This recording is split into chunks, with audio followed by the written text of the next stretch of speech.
And here we go. We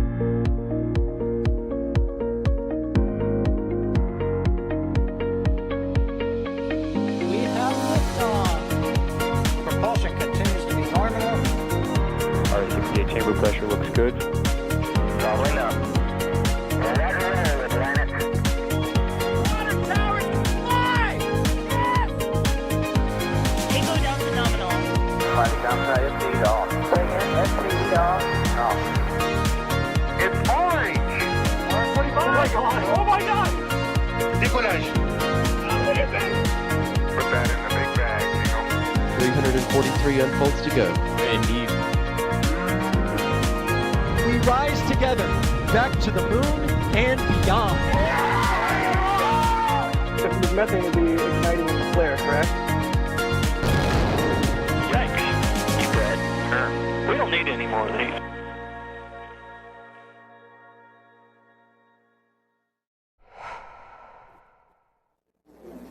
All right, hello, welcome everyone. Good evening, welcome here to the Intrepid Museum.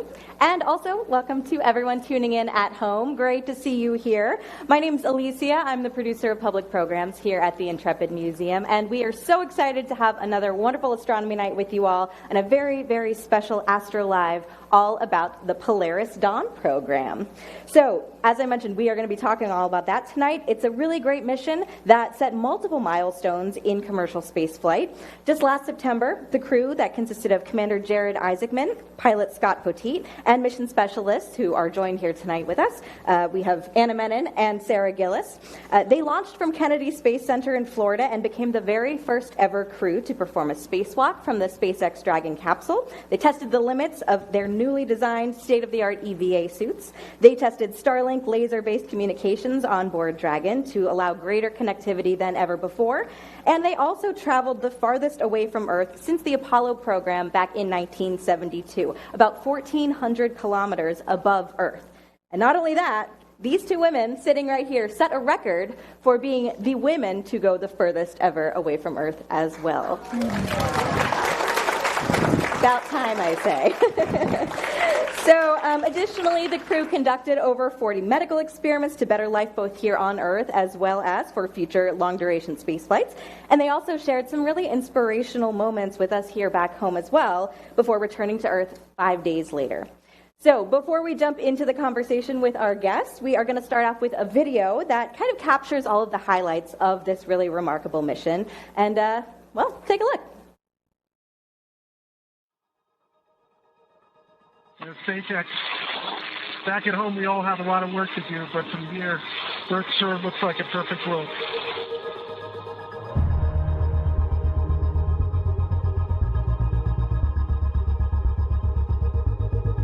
Stage 2 LARC's load is complete. Dragon is in countdown.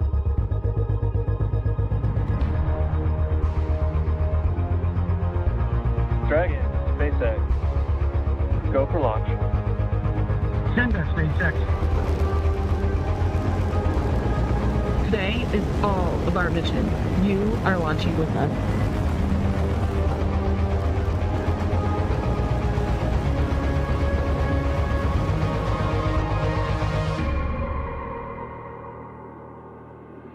A lot of the questions that human beings have asked themselves since the beginning of time are probably out there, and we've barely scratched the surface. It's having so much fun over here. You just had your first meal in space. What'd you go with? Pizza. End of flight day 1. You can hear the thrusters firing. The forward bulkhead thrusters are up above our heads. It was time to explore. We can't forget about the fallen. Dragon, you've soared to over 1,400 kilometers, and you're farther from Earth than any other person since the last Apollo mission over 50 years ago. As we journey around our beautiful planet Earth on this 5-day mission, we wanted to share this special music moment with you.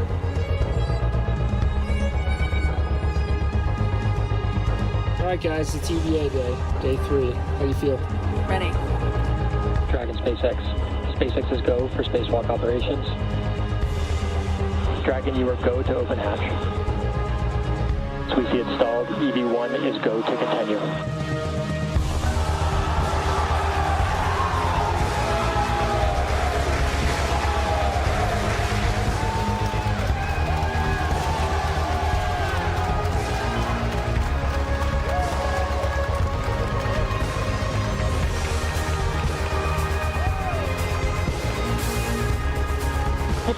EDCs is sitting up end, guys.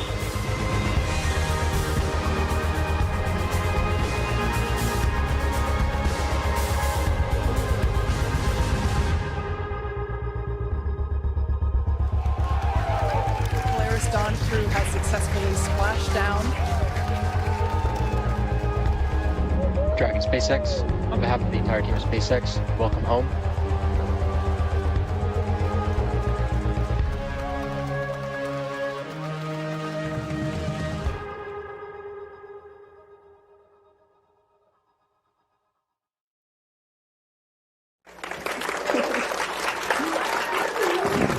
Absolutely. Oh my gosh. All right. So everyone, please join me in welcoming our guests. Half of the Polaris Dawn crew, we have astronauts Anna Menon and Sarah Gillis.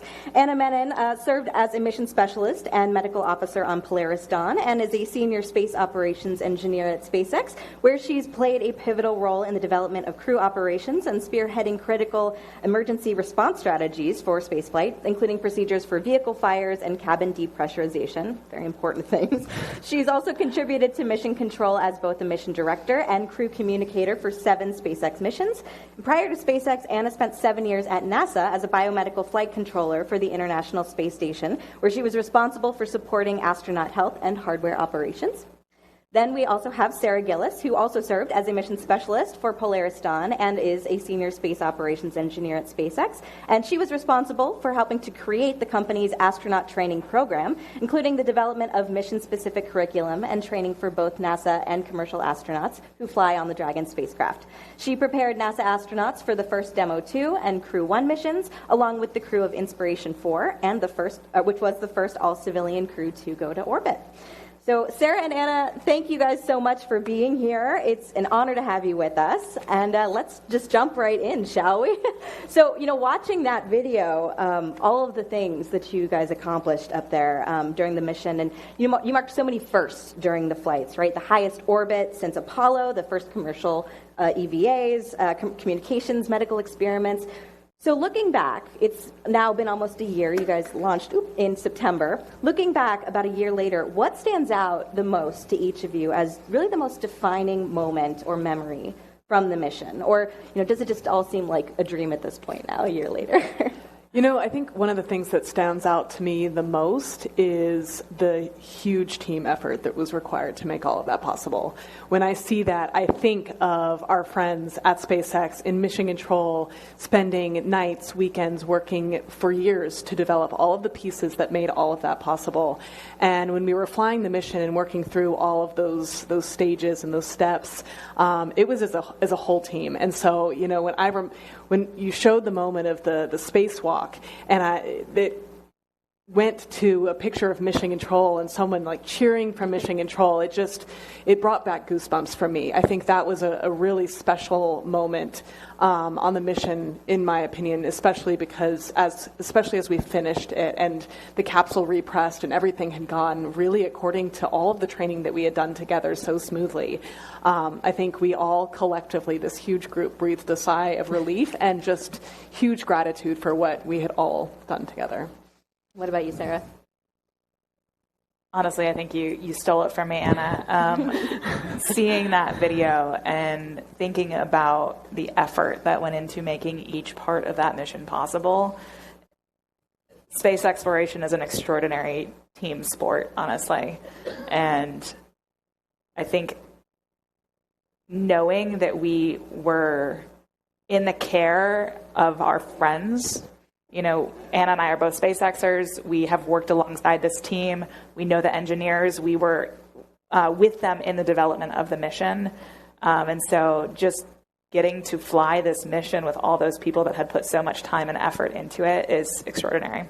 It was really fun watching your faces, too, and hearing your own voices. You're like, we're reliving the moments as we hear it. And so I actually want to talk about that. Your backgrounds, actually, you have both had some really fascinating, journeys to get to this point. While this was both of your first trips into space, not many of us can say that, you guys are actually far from strangers to this program. So, Sarah, we'll start with you. Before this mission, you were really heavily involved in astronaut training for SpaceX. You trained NASA astronauts Bob Behnken and Doug Hurley of Demo 2, which I don't know if any of you guys were watching that particular launch. That was during the pandemic. We're all at home. We're like, we need something great to watch on TV. And seeing that, the first launch, from back in America, again, that was so inspirational to see that. Crew 1, and of course, Inspiration 4, which is the first all-civilian one, which was also very highly publicized. And there's a great Netflix documentary you should all watch as well. She's in that quite a bit. So is she. That's true. So I'm curious, did you change anything about the Polaris Dawn training because of your experience in those past ones, and especially Inspiration 4? And also, how did it feel to transition from trainer to then being an astronaut who was in that role doing your training? Those are great questions. For the first one, we were taking on something that SpaceX had never done before. And so this was the first time we were trying to create the capability to perform a commercial spacewalk. So from a training perspective, we start with what we do for every crew member. You learn the systems, you learn how to live in Dragon, basic understanding of how to operate and live in the space environment. Lots of environmental training to understand that. And then we had to add on training for the spacewalk. And that's probably the biggest difference between the training plan that a NASA crew member would have had and we went through, where we were building that in parallel with building the suit. Mm-hmm. And so there were a couple of different components to that. There's both like the physical working through the development of the suit. We'd show up and they'd have a certain joint design, and we'd show up the next weekend and it was totally redesigned. So we went through all sorts of human testing and supported the development process of these suits. But then we also had to create a training program that would support the suits. And so stood up what is a suspension system effectively for offloading a pressurized suit, and then you're able to train in a pretty comparable analog to microgravity physics and in certain axes. And so we basically had to create that from scratch. But then to supplement that, we really wanted to make sure we were prepared from the mental side of things, that we were prepared to respond operationally, that we could handle high stakes, high stress environments. And so we sought out training like skydiving. We went to the Air Force Academy and got to go through their Airmanship 490 course, which is the only course, I believe, in the country where your first jump is solo. So really testing your skills, testing your procedures. So we got to climb a mountain to high altitude, really getting uncomfortable as a crew, figuring out what our strengths and weaknesses are, and just physically getting uncomfortable. So those were probably the big differences in terms of our training program relative to what a NASA crew or what the Inspiration 4 crew went through. As far as going through it myself, it is so much fun to build teams, and that's what we were having to do in training, because each member of this crew is bringing extreme operational background. Jared has flown to space. He's an awesome military pilot. Kid flew F-16s in the Air Force for 20 years. Anna serves as a mission director in mission control, running the room and flying spacecraft. I've trained all sorts of crew members. And you bring these skill sets together, and now you have to figure out how to work together. And it is so cool to figure out, how to work as a team, when to lead, when to follow, and how you actually create off of their skills the most successful team you can. And then you integrate that with the entire ground team, because you have a whole room of engineers supporting you the whole time, and you're in space, and you need to know how to work with them as well. So I would say for me, the biggest joy of it was figuring out how to work as a team. And getting schooled by our trainers where we were not succeeding in doing that at times. That was my job, was to figure out people's weaknesses and strengths as a trainer. And so having an expert do that to us was so entertaining. But I would say that was where I got the most joy in the training program, was just getting to work with this crew. It sounds like every crew is very, very unique and brings different stuff to it. That's amazing. So, Anna, you've also got extensive experience with SpaceX doing crew operations and in mission control. So what about you? How was it to be on the other side this time, and how do you feel like that's going to inform your work moving forward? It was really fascinating to be on the other side. I think for years, I had lived and breathed with my teammates every aspect of the operations that we were doing in the capsule. So we had worked together to figure out, how you fight a fire, what are the right steps to put on your spacesuit. And then when I was in the capsule, in the seat, working through this operation, what I found so neat was that I could transport back to the years of efforts leading up to this and remember the whys behind it. I could remember why this step was in this order and why we needed to even do this thing. And it reminded me of all of the expertise of my teammates at SpaceX and the engineers that are the experts on each of the nuanced pieces of the system. So it was really fun to pull back into that history. And then I also just recalled a lot sitting back in mission control. So when we were on the launch pad, I remember that we had a big weather cell come in right when we were going to have our T0. And because of that, we ended up actually having to scrub our first launch opportunity and move to our second launch opportunity. And I, in that moment, just thought back to what mission control must be going through in this moment. It's a really different feeling sitting in the capsule. You don't have screens of computers that you're looking at. You don't have all that weather data at your fingertips. And you don't have a whole room of voices in your ears. So I was really thinking through what that team must be doing on the ground. I knew we were in really excellent hands.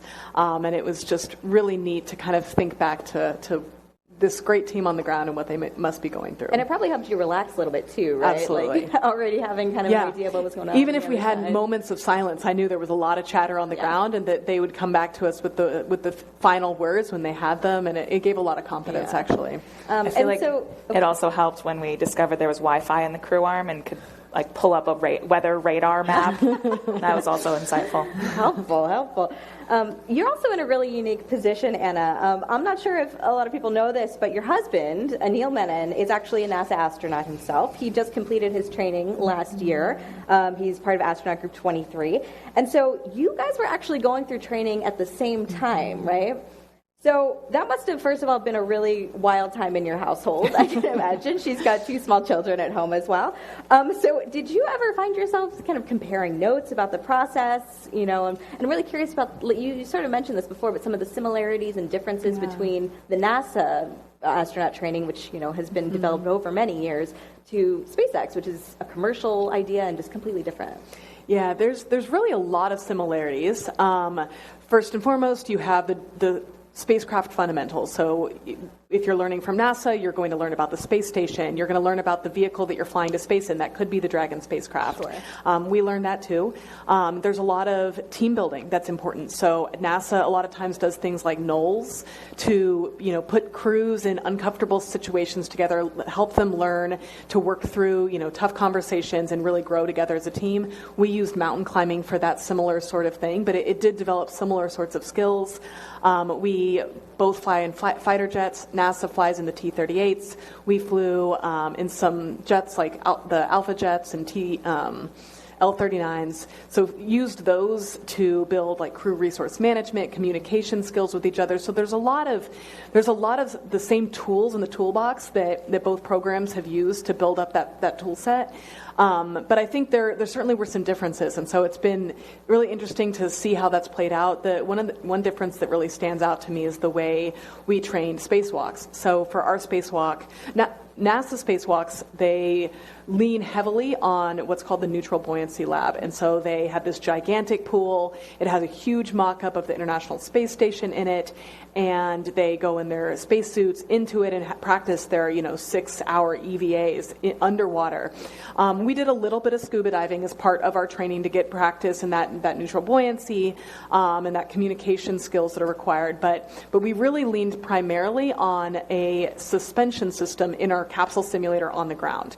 So SpaceX has this 3-dimensional simulator that has all the bells and whistles of a spacecraft for the most part, at least on the inside. So it has the computers in front of you, what we call the displays. It has all the interior features, and it's able to be controlled and so that you can run full simulations in it. So SpaceX did this really creative solution to train spacewalks using that simulator. They hooked the suspension system out the hatchway, and then we would put on our spacesuits. You would get into a harness, and it would be able to lift you and mimic microgravity feelings in your movements. And so you could really practice all of those different motions. Sarah could speak to this better than me, but practice those different motions. And really prepare you for all of the different steps you would need to do in a spacewalk, just in a different manner than NASA has done. So it was fascinating comparing notes. That is really fascinating. So speaking to the training, then you guys did skydiving, you guys did mountain climbing, scuba diving, you flew jets, you were in a vacuum chamber for a few days. And as you guys saw earlier, we had a chance to walk around the ship a little bit, and you saw our new exhibit here. So we opened a new exhibit. If you guys haven't seen it yet, please go check it out. Mysteries from the Deep, Exploring Underwater Archaeology. So NASA has historically really relied on underwater training to help these astronauts get that feeling of microgravity. The suspension thing, it sounds like it really was helpful for that. You guys did the scuba diving, though, too, you mentioned as well. Do you feel like that idea of being neutrally buoyant is comparable to floating in space? I do. For those of us who can actually, do something like that, and it's a little more accessible here on Earth. You know what? Honestly, when I go into a pool now and I float underwater, it is the best recollection I can get of being in space. It's the weightless offloading of your body that you experience in microgravity. I think water training is an awesome analog for spaceflight, for NASA operations, for longer, more involved spacewalks. I think, honestly, in many ways, SpaceX reached the limit in the suspension system of what we can do in that simulator environment. So the more complex the operations, you're going to need to look at more and different analogs in the future. There's certainly limitations to every analog, though. In the water, you're going to have water drag on the suit, where when you move your arm, you're going to have resistance that you won't experience in microgravity, and you do still have the gravity vector that's pushing you down into the suit underwater. So there's no perfect analog on the ground. We did do some Parabolic Flight pre-launch also to get an experience of what weightlessness would feel like. I think to me, it is a much more chaotic environment than actual space, where you only get about 13 seconds of weightlessness. So you're going up and down in a plane, and you go up over the arc, and then as the plane is falling, you experience about 13 seconds of weightlessness before it pulls up into the next parabola. They don't call it the vomit comet for nothing. No, but it is very chaotic in the transitions, and you end up encountering forces on the body that you don't experience in space. In true microgravity up in space, it is extremely still. If nothing is moving, it's just serene solitude, and you can just stay there. And so if you do want to, put yourself in space, go into a pool, close your eyes, and just float. And it's a good way to try and put your brain there. They have those salt pools too. There you go. Pods, where you can float too. I haven't tried that, but that's kind of interesting. It's sensory deprivation. Yeah. Was there anything in your training though that surprised you? Maybe that turned out completely different once you were in space. I know, Jared had obviously been through it before too, so he could kind of compare notes with you about the training and whatnot. But was there anything that you weren't expecting training-wise? I think we were fortunate. We had a fantastic training team. We learned, we had the gift of time, and we were able to really uncover every possible thing that we could come up with to practice. And so I do think it armed us well to be up there. I remember going through the spacewalk and really feeling like I was sitting in a simulation and almost having to pinch myself to realize that I was sitting surrounded by vacuum, because it felt so much like I was in a training scenario. And so I think that's just a testament to how good the training was. Yeah. So I want to talk about the EVA, obviously. That was one of the major milestones of the mission, testing out these brand new EVA suits, performing the first private spacewalks. Very cool. So Sarah, you got to perform one of these along with Commander Jared Isaacman. So what did it feel like to step out of the capsule, or kind of pop, have your body up out of the capsule? What was going through your mind in that moment? And did anything surprise you about using the suit in that manner? Can you just walk us through that experience, what you were thinking, what you were feeling? And I know you had a pre-breathe regimen, kind of where they did the depressurization of the cabin. Can you kind of just explain that for everyone too, what that meant? Like, you also were in the vacuum, Anna, and like what had to happen there? It's a little different than what they do on ISS. Yeah, so just to paint the picture, on the International Space Station, when you perform a spacewalk, there is what is considered an airlock, where you go into that, you can do a pre-breathe on oxygen, which helps denitrogenate the body, and reduce the risk of decompression sickness before you then go out into space. The airlock is super important to that, where you don't have to vent the entire space station. You can be in a confined volume that then gets vented to vacuum and you go outside. In the Dragon spacecraft, we do not have an airlock. And so to enable this spacewalk from the spacecraft, we had to develop the operation such that you can vent the entire spacecraft, throw out all of your atmosphere to open the hatch and go outside. To enable that, the preparation actually started almost immediately after we arrived on orbit. We developed a pre-breathe protocol that, rather than being on 100% oxygen for some amount of time, say 4 hours just on a mask, instead we slowly reduced our cabin pressure and raised our oxygen concentration for the first 45 hours of the mission. So you're going through a lot of pressure changes, slowly elevating oxygen, and that helps remove some of the nitrogen from your body. Then from there, we did, on day 2 of the mission, a suit checkout and a test of the suit for the first time in full atmosphere. So Jared and I got suited up, fully pressurized in the suit. Anna and Kid were there directing us through a lot of motions to understand whether or not we had missed anything in training, if the physics was as we expected, if we could do all the tasks we needed to perform to get to the hatch, to reach for the handles, to maneuver your body inside the spacecraft. And that was like the last sanity check, that we didn't miss something in training before we're actually venting our atmosphere. And then on flight day 3 of the mission, we woke up, cleaned up the entire capsule, got everything configured. We all got suited up. What this means is we're all on the spacewalk. The entire spacecraft is at vacuum. Everybody is equally exposed to the vacuum of space. And so the 4 of us got suited up, did all sorts of buddy checks, double-checking zippers, connections. That's not one you want to mess up before you start breathing 100% oxygen for a short amount of time, for the last 20 minutes right before we started depressurizing the capsule. And this is to clean out the last fast-release tissues in your body from nitrogen. And then once we're ready, we vented the spacecraft. And so we are all there, watching and feeling the temperature changes as the atmosphere leaves the spacecraft. Physics really comes to life there, where the air is leaving and you're feeling temperature changes, your ears are popping, your voice is dropping as you have fewer molecules of air around you. Your pressure, is the ambient pressure outside your suit is lowering, and therefore the pressure inside the suit is also lowering.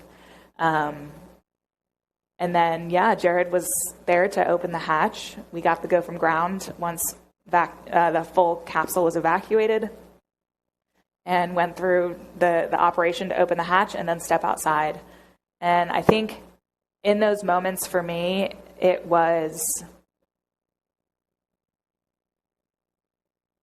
had taken so much effort by the entire team to enable that. You have to modify, you have to build a spacesuit and test a spacesuit that can do this. You have to add life support systems to the spacecraft for repressurizing the capsule, for controlling the environment through all these transitions. It's software integration, it's medical integration, it's this immense team effort. And we are the ones up there that are executing on behalf of the team. And so in those moments for me, it was, don't mess it up. Let's go and get the data that the team needs, and then come back in and make sure these 4 souls are safe and that we can repressurize the spacecraft safely. So I think those were probably the key things that I was thinking about before stepping outside. And then out there, I actually came outside in darkness. And so I was squinting through the helmet, trying to see anything of Earth. And all I could see was this faint blue arc from the limb of the Earth. So just focus on the operation, perform all of the the test matrix that you're there to collect data on, and then proceed back inside before closing the hatch, latching it, and repressurizing the spacecraft. So really all 4 of you did an EVA. We did. Like, we all really get credit for being on an EVA. Only 2 of you guys really got all the hubbub, but really all 4. That's amazing. That's kind of terrifying, but also like really incredible. That's amazing. And so obviously, you said you came out in darkness. You still kind of saw something, but you had windows, right? You could still see outside of your capsule. A lot of times every astronaut really, they come back and they describe what they saw, and it's really this thing called the overview effect, where you've seen the Earth from way out there, and you guys especially way, way out there, really getting an idea of like the globe, the tiny blue dot beneath you, right? So how did that affect you guys? Did it really, did you have the overview effect? Did you have something shift in you fundamentally where you're like, I'm so tiny? I think for me, I really noticed that actually when we were coming back home on reentry, it's about a 1-hour sequence of events, and we were getting our last views of Earth passing by the window, and I remember this kind of warmth kind of flow over my body, and I just felt so in awe of, seeing the beauty of our Earth down there and the cities pass below, and thinking about how humans are so incredible that they're capable of creating these cities and creating this spacecraft that was keeping us safe through this really extreme environment of reentry. And I think it was just an incredible moment of awe and gratitude and recognition that we have something really special here. What about you? I think for me, there's a couple of visuals of Earth that stand out that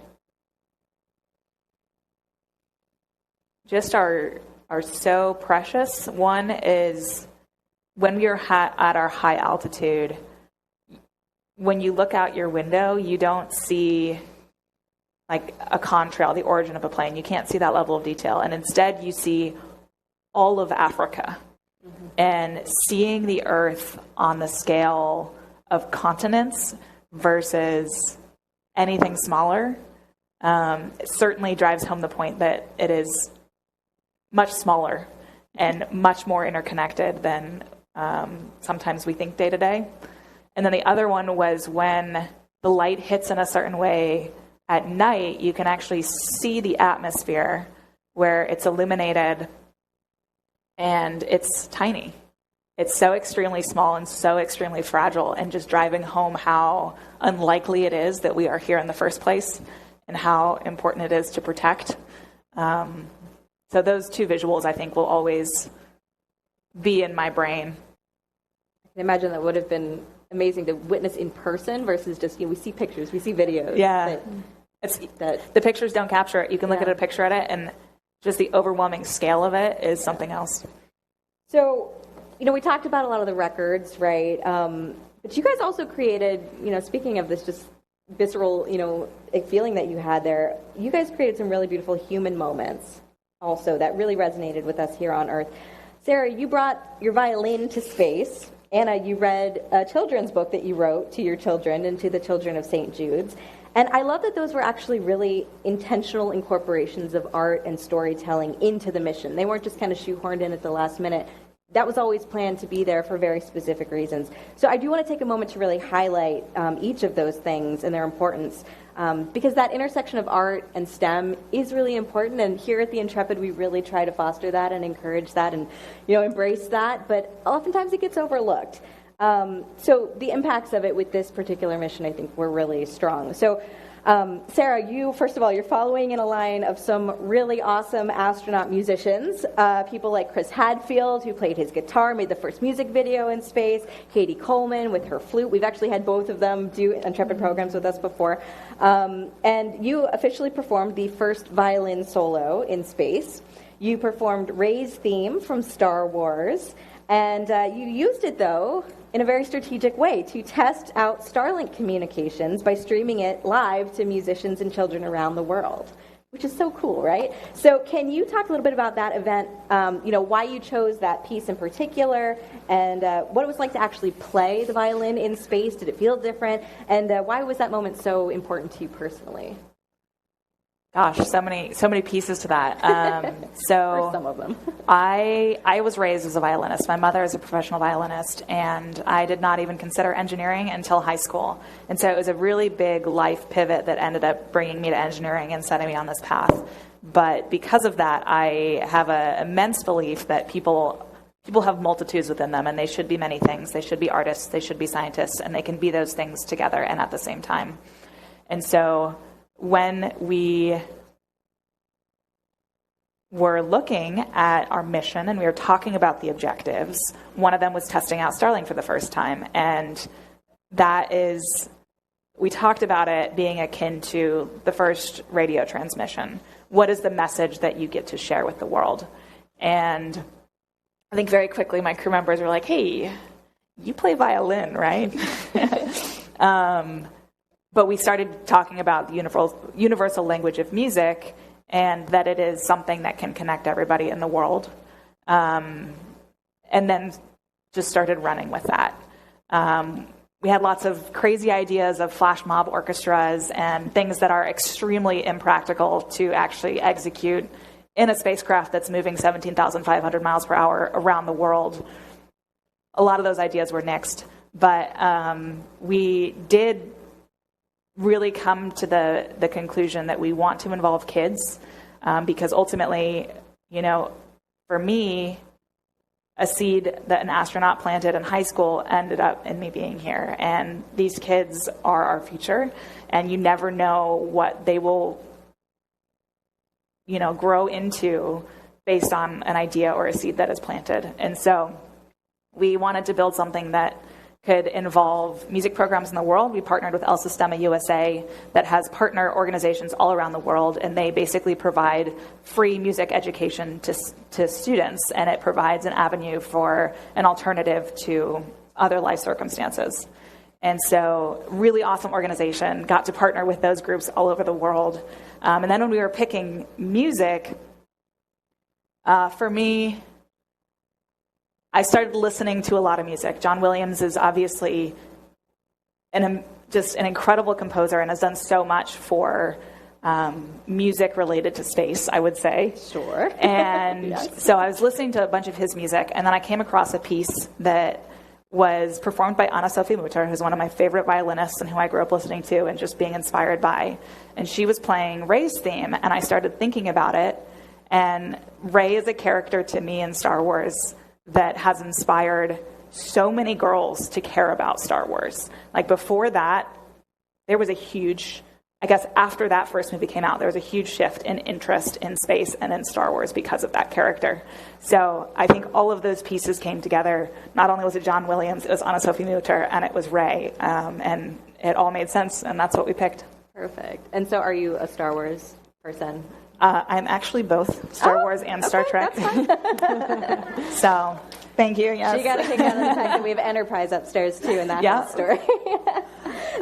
That's a great story, though. That's amazing. It was meant to be. All those pieces just came together, and it was beautiful. And you guys can check it out on YouTube as well. Harmony of Resilience, I believe, is what that whole project was called, and it's amazing. And you're a wonderful violinist as well. No, thank you. And so, Anna, one of the most touching moments of this mission was when you read your book, which I have here.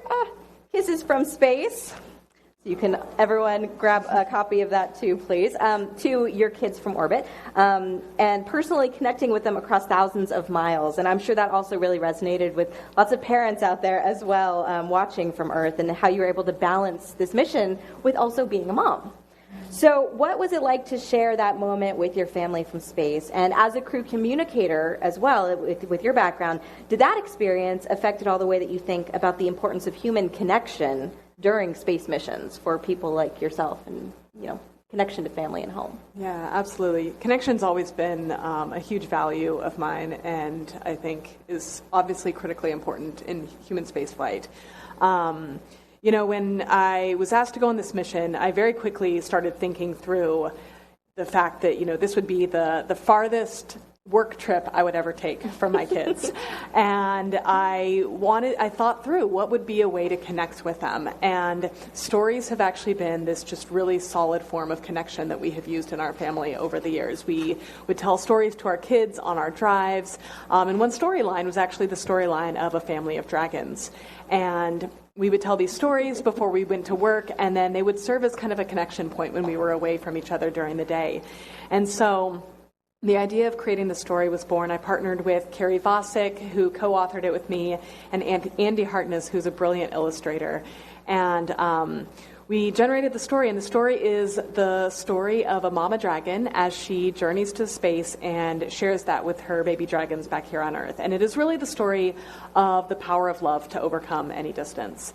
And getting to share that moment with my kids, as well as the brave patients of St. Jude Children's Research Hospital during the mission, was really one of the standout moments for me and really most special moments for me. This book ultimately, all of our proceeds go to raise money for St. Jude Children's Research Hospital, and the children are our future, and so that was a really important aspect of this mission for us. And so it was really special to get to connect with my kids, get to connect with those kids as a part of this mission, and kind of bring that full circle. So yeah, everyone, be sure to check that out. Kisses from Space, and as she mentioned, all the proceeds from the book benefit St. Jude Children's Research Hospital.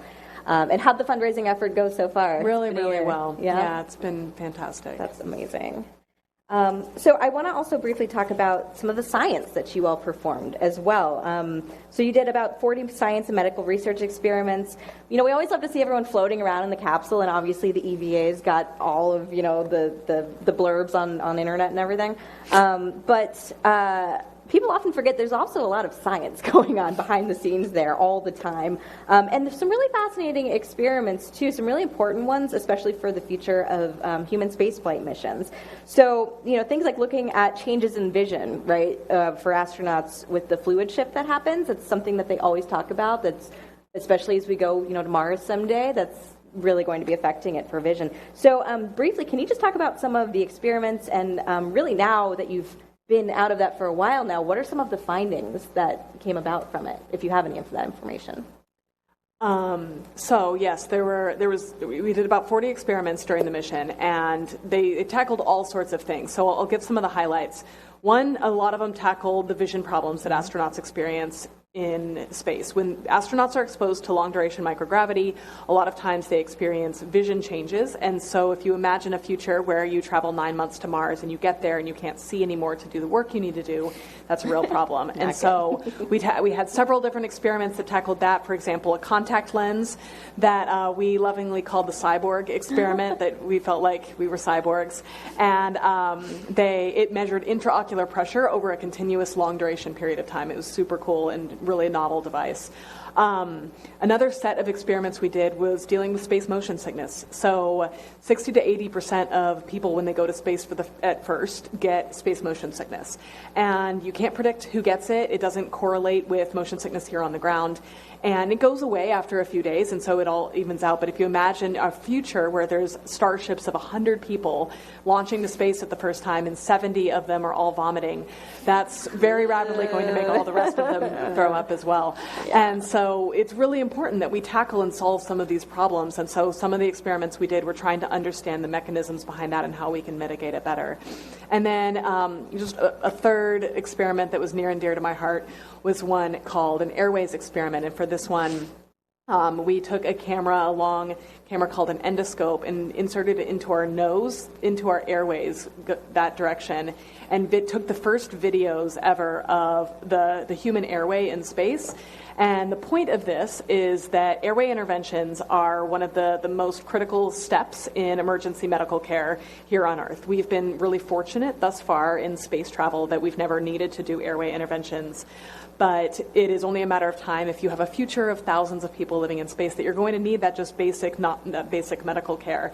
And so medical scientists want to understand if that airway is changed in the microgravity environment. Is it swollen? Things like that. And so we took these videos and in this imagery to better understand and characterize the environment. And it turns out it was different. There was swelling. Other findings we had, where we had this really unique bone scan that's this incredibly precise. Only a couple of them exist in the whole world. And we took them right before our mission and right after our mission. And what we found, counter to expectations, was that over the course of just 5 days, we actually saw a statistically significant change and loss in the bone that we have. And so we would have predicted, it's established and known that there is bone loss in long-duration spaceflight, and you mitigate that commonly by doing exercise. But what was not expected was that in just 5 days that you would notice a statistically significant change.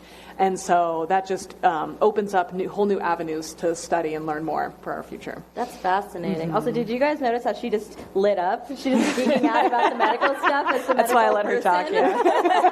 That was great. No, it's the passion is so great behind it, though. It's so fun. All right, so just a couple more questions before we turn it over to everyone in the audience. I'm so curious about some of the culture at SpaceX doing this sort of thing. So at NASA, there are some superstitions that people do. You know, just during flight, you know, they'll paint their nails green for good luck, or, you know, cutting of the tie in mission control for the first time you're on console, eating beans and cornbread after a successful launch, all of that. I'm just curious, does SpaceX in particular have any superstitions or traditions like that? Because I know for you know, crew launches, you know, Crew 11's coming up this week or next week, I think.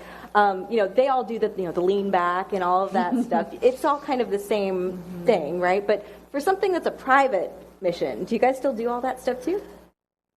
I don't think what some of our traditions were. Well, one tradition that immediately comes to mind, but it's maybe not exactly what you're getting at, is every SpaceX patch always has a 4-leaf clover on it. Right. So I think that's a really special thing that SpaceX has started. There's in NASA missions, there's a card game that's played pre-launch where you don't launch until Commander wins or Commander loses. I don't remember which. We did a ring toss that was started on Inspiration 4. There's a sculpture of a dragon that is in our suit-up room. And so there's some rules around, you know, needing to win or lose certain rounds before you can continue. So we adopted like that one. Head, like around its neck, or there's horns, maybe. There's it was fun. That's great. Surprisingly challenging. Yeah, surprisingly challenging, especially because we were all suited at that point in time. We gotta go. They're waiting. The rocket's waiting. New tradition. I think if there are any others that stand out. Those are what's that's great though. I'm just so curious about the different culture, because it's different now. It's the commercial, you know, experiments here that are happening. So just looking forward now, do you have any idea of what's next for the Polaris program? I think originally this was established to be 3 missions. This was the first with Polaris Dawn. Do you hope that this, you know, how do you think this is going to influence the next one? Do you want to be on the next one? Like, would you do this again? It's unlikely we'll be on the next one. I think when they do the next ones, they will put together a crew that's right for the objectives that they set out for those missions. You know, I think it's too early to tell exactly what those will look like. They were envisioned to be the second mission. Really, I'll say the third mission was going to be the first Starship launch, human Starship launch. And then the second mission would kind of be the bridge between Polaris Dawn and that final one. So I think time will tell exactly what objectives end up falling in each of those missions. But I think that absolutely SpaceX, you know, the point of these missions are to be technology learning missions and to build the tools and the technology that will get us closer to the long-term space objectives to have people walking on Mars. And so I fully expect that each of these missions will build upon the previous ones, and we'll learn from what we've done before. Absolutely. And as I mentioned before, you both now hold the title of the 2 women who have traveled the furthest from Earth ever in history, which is pretty phenomenal, pretty inspirational. Sarah, you're also the youngest person ever to have performed in EVA. And neither of you guys did this through NASA. We are living in a brand new era now where commercial spaceflight is, you know, picking up where NASA kind of left off, picking up where NASA is still going, but proceeding in its own way. So it's a new time where people don't necessarily have to go through NASA to be an astronaut anymore. You guys, but you did work at NASA, but not the traditional avenue to be an astronaut. So what is your advice to anyone out there who dreams of going into space? Broadly, anything at all. What do you think? Because we're just in this brave new world here. I am honestly, personally, extremely excited for future access to space. I think there are going to be so many new and different avenues for people to get there. I love the vision of a future where we are the Star Trek society and we are living among the stars. So I think as Starship comes online and you transition from 4 people in a spacecraft to 100 people that can fly to space, the scale just changes and more people will have access, which is extremely cool and extremely exciting for the future. I think because of that, I don't think there is necessarily a single answer or a single avenue or a single cookie cutter path to get there, because there are going to be more opportunities. If you were looking at going, say, the NASA route, I would say, follow your interests and become an expert in those things, because they pick, experts in their field that can contribute to the NASA mission. But honestly, find what is most interesting to you, because that will be where you excel and where you really find, meaning in your work. So I don't know that I have a single path, because I think they're going to be such different options and different avenues in the future. Anna, do you have any advice? I would certainly echo to follow what you love doing, because I do think that when you are doing what you love, you light up and it brings out the best in you. And you never know what's going to happen when that is showing up. But I would also just say work hard at every opportunity you're given. I think you never know what is going to be around the next corner, and you have an opportunity to learn from every experience you have in life and to contribute in every experience you have in life. And so just make the most of every step along the journey. Amazing. All right, so I'm sure all of you out there have some questions for our guests. If you do, please raise your hand, nice and tall, and we will have some people with microphones. Yes, there they are. All right, so they're going to come around and pass the microphone to you to ask your question. Please try to keep it brief, because we have a lot of questions. Go ahead. Thank you so much for the talk today. I'm mainly focusing on the scientific part of your observation, where the bone density decreases within the 5 days of travel. That's how does it return back? Would you be following up on that, or how does it get back to normal? Like, how many space journeys can you do before you are boneless, basically? Well, normally it's mitigated extremely well. Scientists have been studying this for a while now, and so they actually do have really established mitigations to help with this. Astronauts that live on the International Space Station for up to a year exercise every single day to help mitigate this problem, and as a result, they come back to Earth pretty normal, pretty at their baseline in terms of bone density. So I think, if you imagine a world or a future where we're sending people to Mars, I think exercise or some replacement mitigation is going to have to be part of that. All right, other questions? Yep, from over here.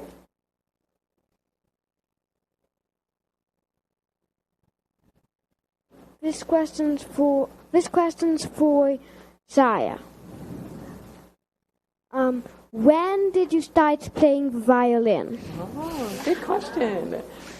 I started to play the violin when I was 2 years old. My mother was a violinist, and she started me on a Cracker Jack box that mimicked the body of a violin. You take a wooden dowel, wrap it in brown paper, and you learn how to hold the violin. And so I started as a very, very tiny human that could barely hold that box, and then very quickly moved on to what is a 32nd size violin that's about this big. So I think we still have that violin somewhere, but it's been a long time. That's amazing. And you've got their 0G indicator, don't you? Asteroid. Isn't that what that was? Mm-hmm. Yeah. That's awesome. For those of you who don't know, that is a little stuffed animal or beanie baby or something that astronauts take up to show when you've reached, microgravity. It floats around. And it's always exciting to watch and go, ooh, what's it going to be this time? Is it a dinosaur? Is it a dog? So very cool. And Asteroid is very special because they were designed by Liv, who is a cancer survivor patient. And she is a friend of Polaris Program, and we really wanted to take something of hers with us. That's amazing. So she brainstormed, created the whole design concept for this, and we got to make it a reality, which was super, super special. That's really sweet. All right, more questions over here somewhere. Thank you. My name is Geechee Dan, and I have a show called Planet of the Tapes on Sirius XM on LL Cool J Rock the Bells Radio. So I have cassette tapes in my pocket.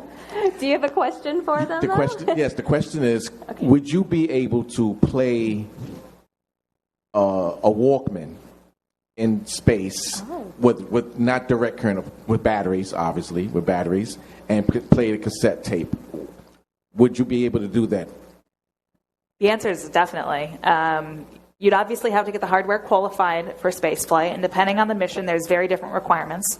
For ours, every single piece of equipment was put in a vacuum chamber on the Earth. So we had to do a bake out of all the equipment, test out all the batteries, make sure they were safe, and then take them with us. But we actually flew phones, and so we had our music on those, but we're able to play that and had our playlists up there with us, which was lovely. Okay. Fascinating. So you took your actual cell phones up with you? We had to get phones that were brand new because you need to understand the history of the battery. You can't have a phone that's been dropped on the ground because there's a risk that when it's exposed to the vacuum environment, something could go wrong. Oh, wow. So we got new phones, but we were able to take phones. That's cool. So, and you actually FaceTimed your families from up there too, I heard. Using Starlink, yeah. Using Several Starlink. times we got to connect with our families. That's so cool. Special. That's so cool. All right, another question over here. Yeah. Hi, I'm Maya Mitchell, aspiring astronaut, currently computer engineer in the United States Air Force. My question kind of is unrelated to space. I noticed that most astronauts are extremely photogenic, but so what's your skin routine in space? What do you do to keep your skin nice and clear, just ready for all the pictures? That's a compliment. Oh my goodness. Honestly, space felt a lot like camping. We didn't shower for 5 days. But you don't, when you live on the International Space Station for a year, for example, they have shower capabilities, they have hair washing capabilities, face washing capabilities, all of that stuff. So you are able to do that. But in our small spacecraft, being up there for a short amount of time, that was not part of it. And so we had baby wipes that we would wipe down to just kind of freshen up. But it was a lot more like a camping experience. But you still stayed very photogenic. You look great up there. I mean, it's true. It's because you missed all the moments where we were trying to detangle the hair ahead of the media events. Yeah. Before the Violin event, it was all hands on deck to try and work out the chaos. Is it just everywhere? Does it get stuck in the vents and the filters and stuff too? I think the boys were not thrilled with having two full heads of hair where you just go swimming by and they'd have to find their way out of the mess. But great in the photographs. That's true. And it's so fun. Yeah. All right, over here, sir. Yep. Thank you. I wanted to fast forward to day 2. You wake up in the morning, but you're not awake yet, and I want both your experience. What was the first thing, when you got up, did you say, I'm Where back on Earth? Were you, disoriented a little, or, what happened? I think I remember just immediately recognizing that I was in space and just trying to take that in, recognizing that we had a lot to do. We had a really jam-packed schedule, and so I knew there wasn't a minute to waste, and so really hopped into focus mode is what I remember. I think similar. There wasn't an extreme moment of disorientation or what's going on, where am I? I think I had fallen asleep earliest the night before, and so I actually woke up extra early, and there was this one battery of research we were doing called a cognition test, and it's this thing that our crew is extremely competitive on, and you get scored after every activity and test you go through. And so I didn't want to miss a data point, and I had missed it the day before. So the first thing I did when I woke up was I was in my bed doing my tests so that I didn't miss a data point. All right, over here again. What kind of food did you? It's on. Yeah, we can hear you. Oh. What kind of food did you guys eat during the space mission? So for the first about 24 hours, we had fresh food. SpaceX had this really creative way of solving for food, and they had this cooler that they put fresh food in, things like cold pizza, little sandwiches, fresh vegetables with hummus, things like that, and it was kept cold through some frozen cold brewed coffee. And so as that coffee started to melt, then we got to drink the coffee also. But after all of that ended up being used up, then we moved on to more like camping food and the camping theme. And it was more things like Cliff Bars, tortillas with peanut butter and jelly on it, dried mangoes, things like that. But it was great. We enjoyed it. Maybe our favorite thing was M&Ms. We were all huge M&M fans, and so you would toss them to each other and try to get the person to catch it or bounce it off a wall, do a rebound. All right, over here.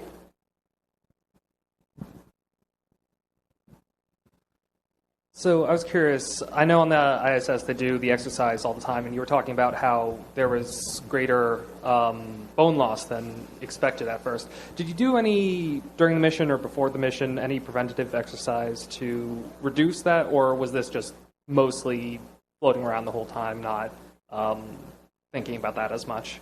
We all certainly, adopted regular exercise regimes, nothing outrageous, except for our crew member who did an Ironman a week after returning.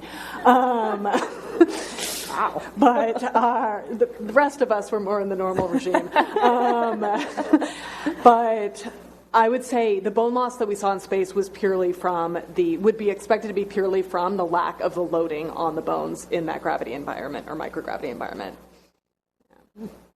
All right. Hi, yeah. For the vision studies, did the findings show any difference based on gender with vision loss? I don't think there's any correlation to gender. I think there is correlation to your background.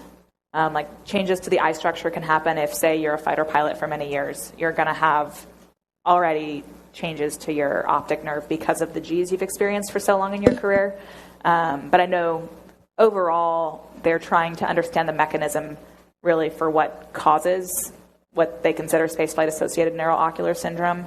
Because as it progresses, in some crew members, you can get permanent vision changes, you can get kinking of the optic nerve. There's a whole progression of symptoms that can happen in long duration that are not what you want. Okay. More questions? Here, right down here in front. How old are you guys when you guys wanted to be an astronaut? Aw. I fell in love with space in the 4th grade. I probably started thinking about space when I was 16 or 17.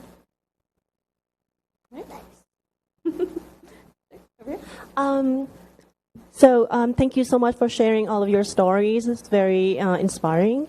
So I have one question for Anna. So I know that you're a medical officer and also with biomedical engineering background. So I'm also like a biology, biotech student. Awesome. So what advice would you give on how to prepare for people who also have a dream reaching all of the stars like you? And is there any internship opportunity at SpaceX that for a student interested in medical, side in exploring space? Thank you. Yeah, so the field of space medicine is a continually growing field. The more people we have in space, the more you need space medicine. So absolutely, I think the interest in biology, you can take it a lot of ways. You can, as a biomedical engineer, a doctor, a nurse, there's all sorts of different pathways from a medical perspective that you can enter the space field. So one, just trust in that and keep an eye out for those opportunities. The SpaceX definitely has a medical program. They have doctors, they have scientists and researchers on their team. And so I would commend you to look out for those sorts of internships. SpaceX does have like summer internship programs every summer, so you can always apply to those. NASA also has biomedical engineering roles as well, so you can kind of look in both of those departments. But then there's other commercial space companies out there too that are developing human spaceflight programs, and they're going to need medical teams too. So keep an eye out. What an exciting future, right? Absolutely. There's space law. I mean, there's so many things, absolutely. like so many Space there's policy. a job for everyone. Yeah. Absolutely. Over here, was there something? Over here? In the middle? Oh, go ahead. My question is, was there any results from your experiments that you were surprised about, and did you make the experiments at all based on data from Inspiration 4, and did FIAM 2 do anything based on your experiments?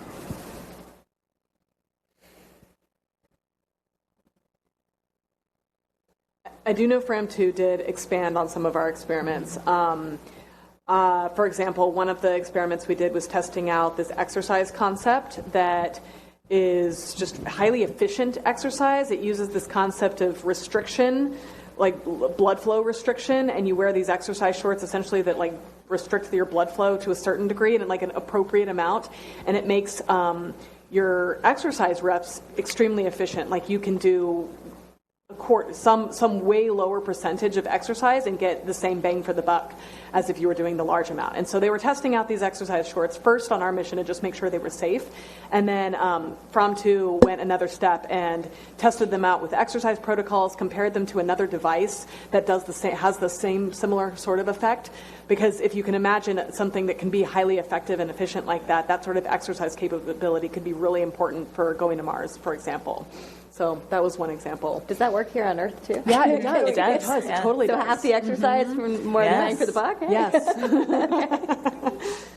Cool.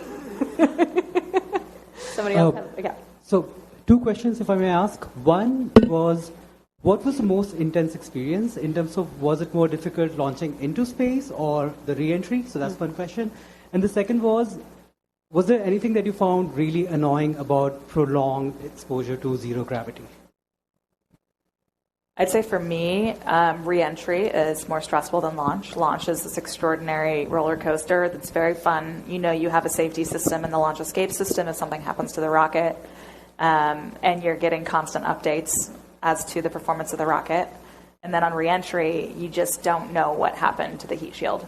So if anything had gone wrong, you won't know until you are in the middle of plasma re-entering the atmosphere. So definitely higher blood pressure on re-entry for me personally. I don't know about you though. Agreed. Okay. And what was the other one? Oh, was anything annoying? No. Microgravity is so much fun. I liked the hair. Love the hair. I felt a little guilt. Well, a lot of tangles, honestly. I think the only thing that did start to bother me was losing stuff in space. And that's because there was not enough Velcro in the spacecraft on the walls to stick stuff to. So you have 4 different items for a research experiment and you don't have enough places to stick them. So you try and stage something and just like make it not move and let go of it and turn around, and you come back and it's gone. So we spent a lot of time like chasing objects in the vehicle and trying to locate things. It's 9 cubic meters of volume inside, and that is an extraordinarily large volume to lose stuff, it turns out. So, has someone seen my fill in the blank was a very common phrase. We actually had the team come back after the mission, and they're like, we have a couple items that you guys lost in the spacecraft. Would you like them back? You hear stories about the ISS all the time. People, losing their wedding rings and stuff like that. I totally can see how it could happen. That's a huge thing. But yeah, you have a much smaller capsule. Yeah. That's funny. All right, we have time for, I think, one more question over here. Go ahead. So When you were put into the extreme situations, what was one of your favorites and why? Like in training extreme situations? Ooh, this was a fun question.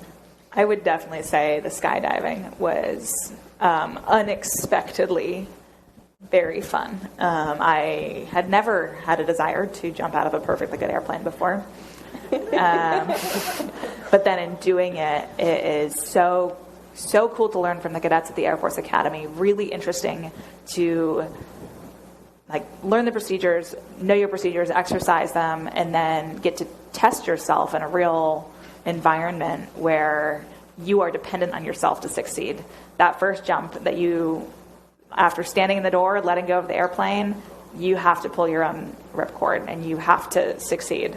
So I actually discovered I love skydiving, but that was unexpected for me. How about you? I loved the mountain climbing we did. We climbed Mount Cotopaxi in Ecuador. It's a volcano that comes in just under 20,000 feet in altitude, and it was just so fun. It's one of those things that's really hard, but because it's so hard, it's like this long journey of perseverance that you're doing with your team, and when you get through it and you are on the other side with your team surrounding you, there's just this huge elation of having gotten through that kind of tough experience together. So in addition to the fact that it's absolutely beautiful. So yeah, it was a really special experience. Amazing. Well, Sarah and Anna, thank you so much for your time and your stories tonight. Yes, another round of applause for you both. Congratulations. What an amazing mission. What amazing accomplishments that you both have achieved. And everyone here, thank you all for coming. Thank you to our ASL interpreters here as well. And for those of you who are joining us at home too, thank you for being here with us. So next month, our Astro Live topic, we'll be doing it virtually, of course, and it is about NASA's Neutral Buoyancy Lab, as you were talking about, Sarah. So you can learn about some of the creative ways that astronauts like Sarah and Anna use that very unique underwater environment to train for microgravity. And as I mentioned earlier, we also just opened a new exhibit here at the Intrepid called Mysteries from the Deep, Exploring Underwater Archaeology, that is all about exploring these extreme situations and extreme environments, specifically of under the depths of the ocean. So please do check it out if you haven't already. See that, and of course all of the amazing space content that we have here at the museum as well, including the one and only Space Shuttle Enterprise right upstairs in our Space Shuttle Pavilion. So thank you all so much again for joining us. Thank you, Sarah and Anna. Thanks for having us. And we'll see you all next time. Thank you.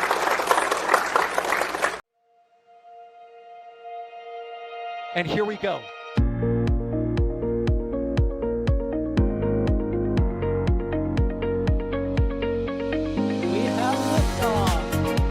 Propulsion continues to be nominal. Our CPA chamber pressure looks good. Following up. Roger, roger, Atlantis. Water towers fly! Tango down to nominal.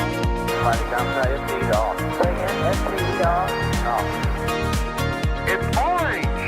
R45! Oh my god! Oh my god! Decollage! What is it? Put that in the big bag, 343 unfolds to go. Indeed. We rise together, back to the moon and beyond. This methane will be igniting